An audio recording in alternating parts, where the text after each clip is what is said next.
I'm Eric Humphrey, and along with Dwight Simler, we've just completed this book, Growth, Modernity, and the Nations of Wealth, which addresses the question of how the West became so rich so quickly. And Dwight and I were doing a lunch the other day with a bunch of people with a lot of very strong economics background. And a few of them asked us to distinguish our approach to an economic theory of history from, say, a more classical version. Good question. So when you learned classical economic theory, it was probably like, well, you get the correct institutions, you get rid of the bad elites. We don't believe in evil spirits anymore. We believe in spiteful elites, and you get rid of them, and you have an inclusive society and inclusive institutions. Bam, one thing leads to another. Who wants to be a millionaire? That's how you make modernity. So we've substituted Walt Rostow's hard stages of economic development for something more like Regis Philbin's Who Wants to Be a Millionaire? Well, who doesn't?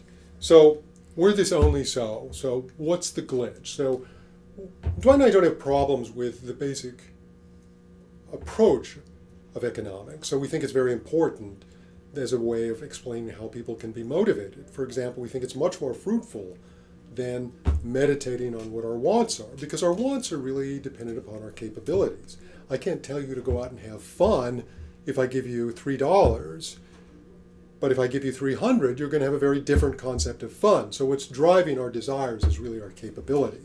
So a historical explanation has to explain how these capabilities arose.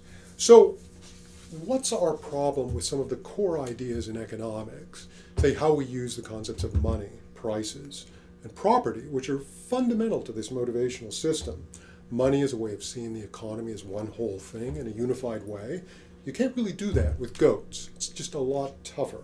Prices are a way of helping us allocate the relative values of things. So if I have these two things, and I ask you to pick one, you know how to allocate. You're going to pick the 10 because it's a more efficient use of your resources. And if you pick the 1, it's because you're trying to prove a point that's worth more than $10, or someone's got a gun to your head in the pre-modern world, or you're being robbed in modernity. So, but what we want to do is talk about some of our reservations with this Who Wants to Be a Millionaire approach to development. Namely, all of these core assumptions about how money, prices, and property work simply don't apply for most of human history. That's a big problem. In the pre-modern world, 300 or 400 years ago, there's endemic motivational problems. Peasants kind of loaf and conceal their work, so they are taxed at a lower rate. And aristocrats are very avaricious. They're very well motivated. But to explain modernity and modern wealth, we have to explain how we got more people, more of those peasants who were idling 500 years ago, to bring human capital out of their head and objectify it in the world. So what's the glitch? What's the glitch that we didn't learn from our economics professor? What did Obi-Wan Kenobi not teach us about the dark side? So I want to talk about that for a moment here.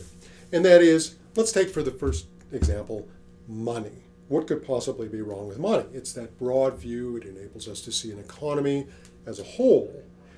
But the dark side is not what money reveals about the world, but what it reveals about the structure of desire that you're starting to liberate. And that is, money is a quantity that suffers from no diminishing marginal returns.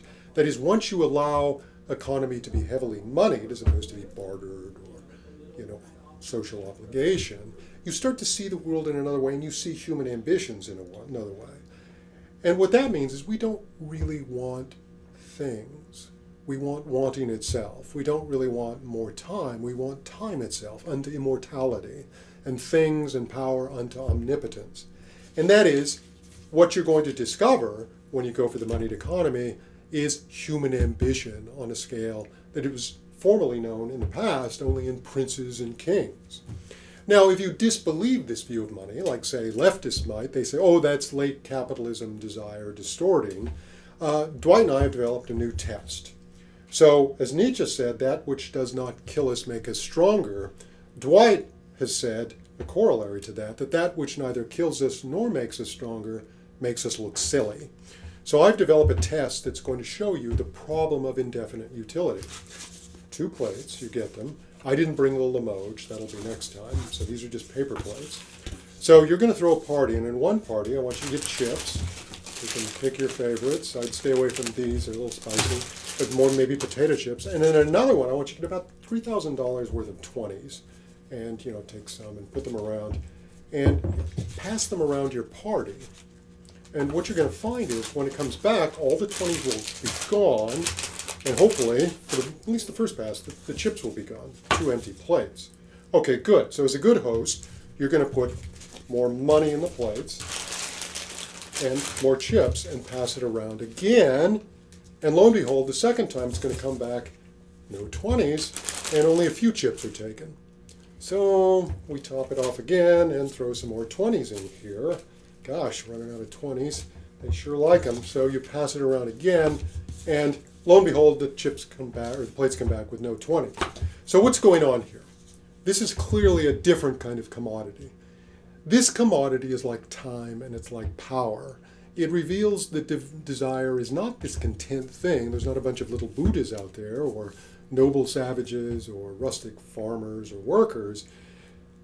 There's rather a bunch of hidden Napoleons and Alexanders Great in the waiting. And nature, once we get rid of our romantic view of nature, Mr. Fox and Mr. Bunny living in harmony, really isn't like that at all. It turns out Mr. Fox wants to snarf down as many bunnies as he can, and it turns out that the bunnies are reproducing like rabbits.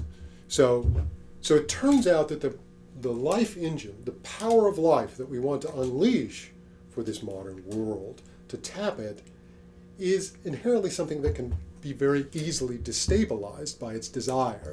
So this is the Buddha's fire sermon. That is, the world is on fire, and you will no sooner satisfy that fire in your lifetime. It would be like satisfying a fire by throwing logs on it. So this is not an artifact of late capitalism. This view of desire shows up everywhere. The Buddha, Plato, Augustine, Thomas Hobbes states it, and in modern biology and modern economics, as I just showed you with your Doritos test, confirms this kind of desire. So if you want to tap it, you have to be very careful. If you do this in a society that's very unequal, it's very dangerous.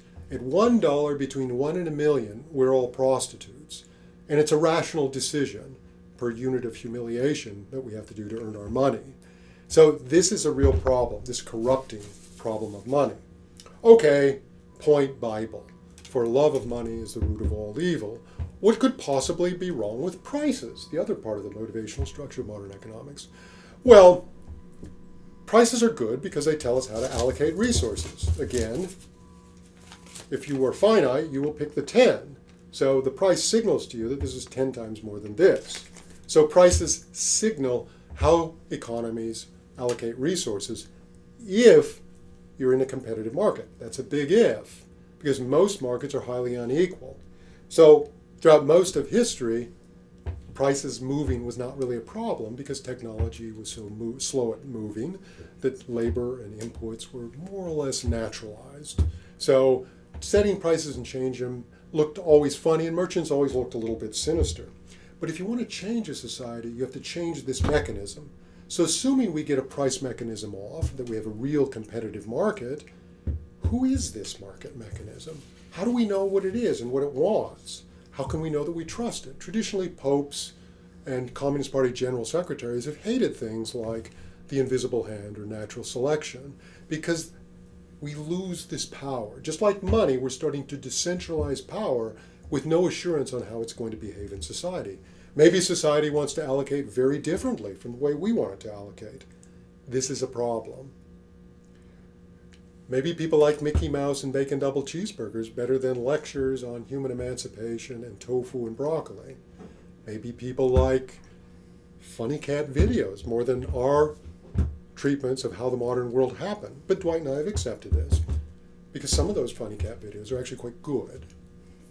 So what could possibly be wrong with property? Well, property then codifies this entire scheme. It makes it viable. So holding of property means that you're essentially allowing decentralized power to remain in society. Now think of how radical that really is. Private property is a middle-sized property for a middle class that enables you to do with it what you want, move it around the way you want. Most of property protections in the pre-modern world that we treat within the book are from communal prerogative, that is your tribe or your village has understood rights that not even aristocrats will violate, Or if you're a member of the state and you're a rich person, you're de facto a member of the state. So you get your position and your property protection by virtue of loyalty. So property protection just codifies decentralized power. It consummates that. And it moves around, whereas the property protections of the pre-modern world are very conservative. They're very status quo-ish, loyalty, communal prerogative. This is not good for merchants. So consequently, even in the modern world, in Zimbabwe, Iran, Pakistan, or Russia, if you're rich, you're effectively part of the government. Well, that's just like it was in ancient China or ancient Rome.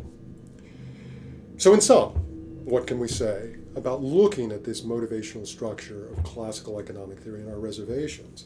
And that is that these are not merely concepts to be assumed as unproblematic. They're decentralized power incarnate.